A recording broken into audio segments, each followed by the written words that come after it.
मंत्रियों ने नगर को बिना स्वामी का देखा तो मुझे जबरदस्ती राज्य दे दिया।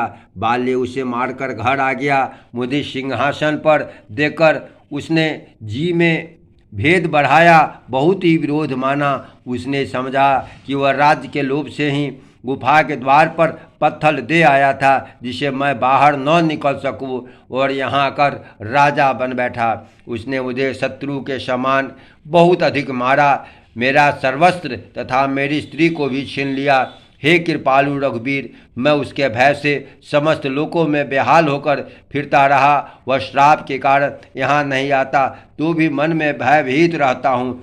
सेवक का दुख सुनकर दीनों पर दया करने वाले श्री रघुनाथ जी दोनों विशाल भुजाएं फड़क उठी। उन्होंने कहा, है सुग्रीव सुनो, मैं एक ही बाण से बाली को मार डालूंगा। ब्रह्मा और रुद्र की शरण में जाने पर भी उसके प्राण न बचेंगे।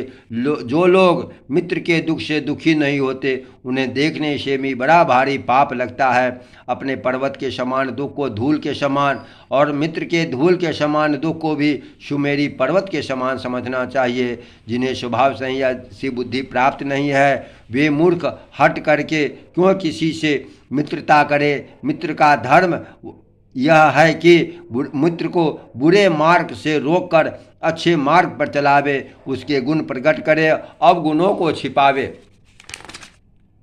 लेने देने में मन में शंका न रखे, अपने बल के अनुसार सदा हित ही करता रहे। विपत्ति के समय में तो सदा 100 गुना स्नेह। कहते हैं कि संत मित्र के लक्षण समान होते हैं। जो सामने तो बना बना कर कोमल वचन कहता है और पीठ पीछे बुराई करता है और मन में कुटिलता रखता है, हे भाई, इस तरह जिसका मन सांप की चाल के समान टेढ़ा है, ऐसे कुमित्र को भी त्यागने में ही भलाई है।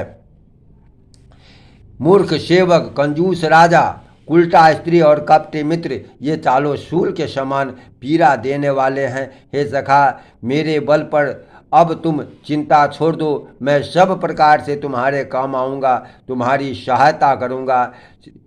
सुग्रीव ने कहा, हे रघुवीर सुनिए, बाली महान बलवान अत्यंत रणधीर है। फिर सुग्रीव ने श्री रामचंद्र जी को दुंदुभी राक्षस की हड्डियां और ताल के वृक्ष दिखलाए। श्री रघुनाथ जी ने उन्हें बिना ही परिश्रम के आसानी से ढा दिया।